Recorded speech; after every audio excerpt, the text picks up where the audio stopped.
हमारे यहाँ मुस्लिम मोची भी हैं, हमारे यहाँ टॉली टॉपर भी है, ताड़ी छुलाने वाले भी जाती है, हमारे यहाँ हलाल खोर है, भंगी है, मेहतर है। हिंदू समाज की तरह मुस्लिम समाज में भी जन्मना होती है जा पहली चीज की वो पैदाइशी है, मरने तक वो जाती है, मरने के बाद भी वो रहती है।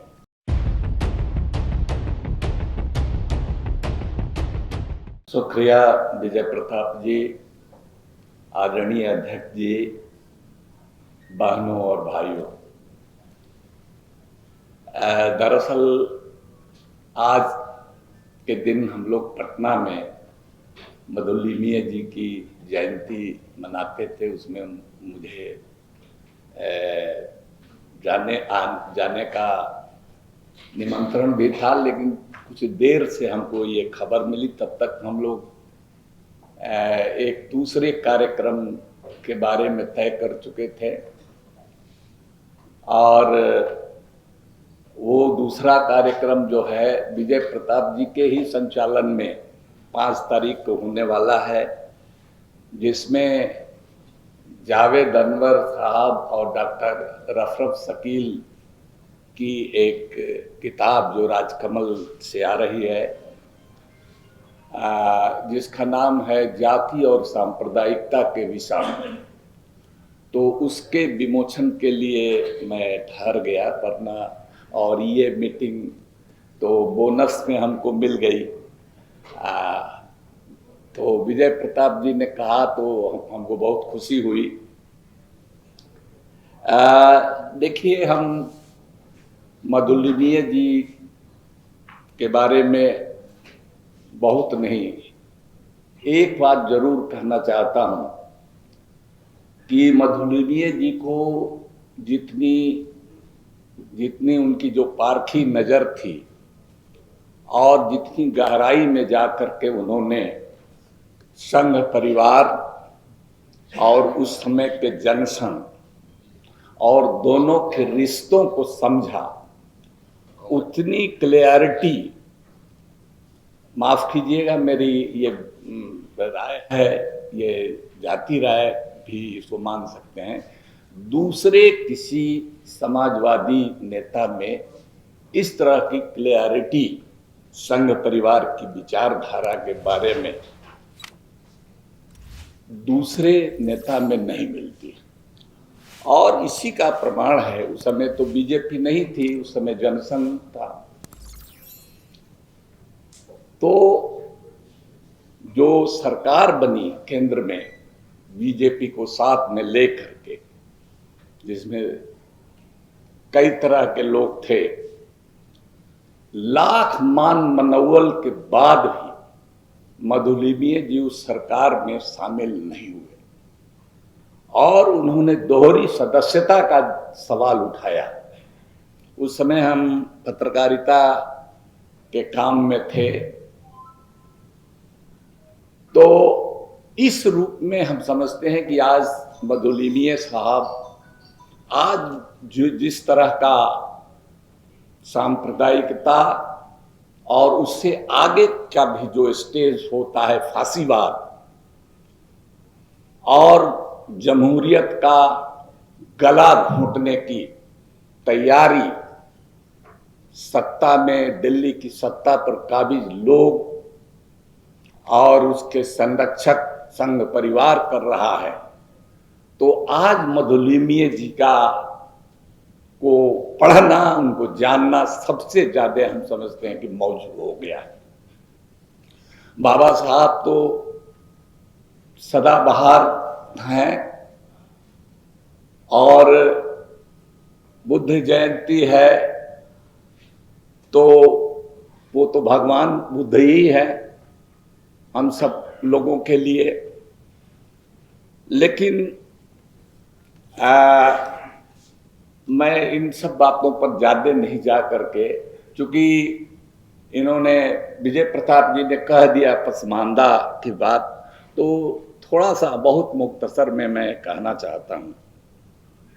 1998 से मैंने एक इस नाम से ऑल इंडिया पसमानदा मुस्लिम महाज नाम से एक संगठन हमने बनाया,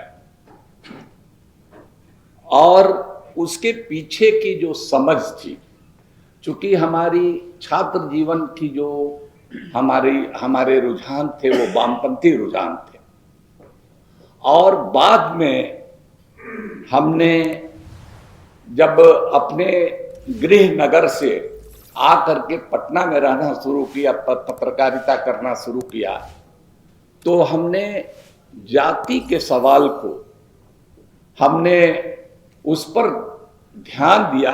पढ़ते तो चलते चलाते आती थी बातें, लेकिन गहराई से पूरे बिहार में घूम करके हमने देखा तो पाया कि ये बहुत बड़ा सवाल है।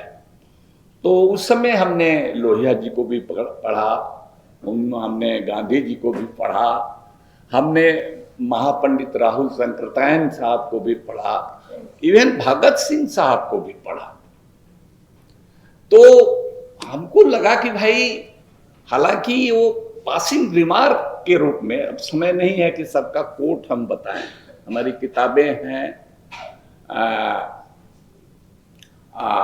उसमें हमने दिया है, लेकिन वो इस बीमारी को वो पकड़ रहे थे।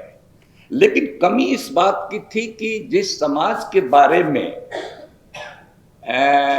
वो बात बोल रहे थे, उस समाज को अभी इस बात की तमीज नहीं थी, एहसास नहीं था कायदे से। तो वो क्या है कि हिंदू समाज की तरह मुस्लिम समाज में भी जन्मना होती है जात। पहली चीज की वो पैदाइशी है, मरने तक वो जाती है, मरने के बाद भी वो रहती है। दूसरी बात कि हिंदू समाज में जितनी भी जातियां हैं कमोबेश, और जितने तरह के विभाजन हैं, वो उस तरह के मोटा मोटी विभाजन मुस्लिम समाज में भी पाए जाते हैं। हमारी किताब है मसावात की जंग, जिसमें हमने इसको तफसील से टेकअप किया है इस मामले को।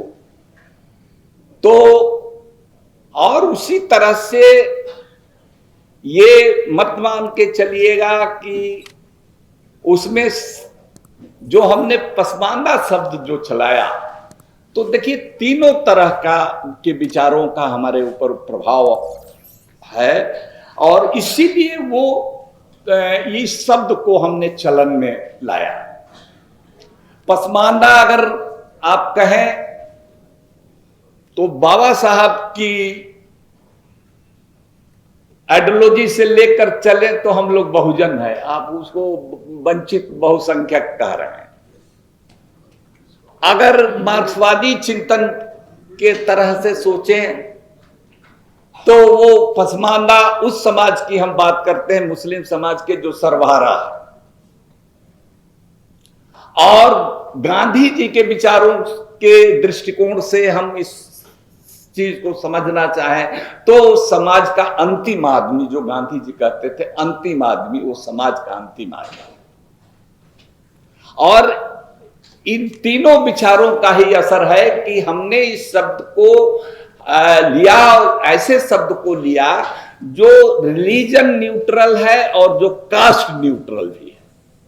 पसमानदा नाम की कोई जाति नहीं है और न पसमानदा नाम का कोई धर्म है। अब ये बात सही है कि इसमें वही आएंगे जो देश का संविधान के दायरे में जो पिछड़े हैं। ये उर्दू फारसी का शब्द है, सर बैठ जाते हैं। नहीं, आपके लिए नहीं कर रहा। हाँ, तो थक गया था ना आज बोलिए, ज्यादा नहीं लंबा नहीं। दो शब्दों के योग से, मिलन से यह शब्द बना है पस प्लस मांदा। पस माने जो पीछे छूट गया, थक हार के जो पीछे छूट गया, वही पसमानदा है। उसको पिछड़ा भी कह सकते हैं। तो हमारे दिमाग में ये बात थी कि आदमी पीछे क्यों छूटता है। एक तो हो कि उसकी शारीरिक कमजोरी या उसकी माली हालत खराब हो इसलिए वो पीछे छूट गया। दूसरा ये है कि उसको किसी ने ढकेल करके पीछे कर दिया। तो हमारे यहां ये मान्यता थी कि एक ही सफ में खड़ा हो गए महमूदो अयाज, यहां न कोई बंदा रहा न बंदा नवाज। लेकिन ये समाज की, हमारे समाज की ये हकीकत नहीं है, ये आइडियल है, ये कुरान में है, ये प्रॉफिट की जिंदगी में है। लेकिन हमारे समाज में मैंने कहा कि सारी बुराइयां जो हिंदू समाज की हैं वो हमारे समाज में भी है। हमारे समाज में पसमानदा में भी एक पसमानदा तरीन, माने जिसको कहिए पिछड़ा में अति पिछड़ा चाहिए, उसमें भी और नीचे जाइए, उसके लिए हमको कोई उर्दू फारसी का शब्द नहीं मिला। जिस समाज में काम करना होता है अगर उसकी भाषा में, जुबान में बोलिएगा तो वो जल्दी उसको समझ में बात आती है। तो दलित के लिए हमारे यहां कोई समाज शब्द नहीं है एक शब्द, लेकिन वो गाली गलौज का शब्द है, वो रजील है। बाबा साहब ने इसको सेंसस के हवाले इसको कोट किया है इस शब्द को। तो रजील माने होता है नीच, निकृष्ट, कमीना। तो हमने इस शब्द से परहेज किया और हमने कहा कि ये सभी मजहबों के, सभी जातियों के जो पीछे छूटे हुए लोग हैं उनको जोड़ने के लिए और जो संविधान के दायरे में आते हैं उनको लेकर के एक शब्द चलाया जाए। तो हमने हूबहू दलित मुस्लिम भी कहना शुरू किया। तो दलित मुस्लिम के बारे में 2-3 शब्द कह करके और हम बात खत्म करेंगे। जैसे हमारे यहां मुस्लिम मोची भी हैं, हमारे यहां टॉली टॉपर भी है, ताड़ी छुलाने वाले भी जाती है। हमारे यहां हलाल खोर है, भंगी है, मेहतर है, वो भी है। जो नोएडा में, दिल्ली में, बंबई में गटर में जो मरते हैं जहरीले गैस से, उसमें 5 अगर हिंदू 5 भंगी मरते हैं तो उसमें 2 या 1 मुसलमान भंगी भी होता है। हमारे यहां मुस्लिम धोबी भी है, हमारे यहां नट है, बक्को है, पवरिया है। एक बिरादरी का नाम गधेड़ी है जो गधा और खच्चर की पीठ पर लेकर के मलबा ढोता है सकरी गलियों में। हमारे यहां एक जाति का नाम भटियारा है।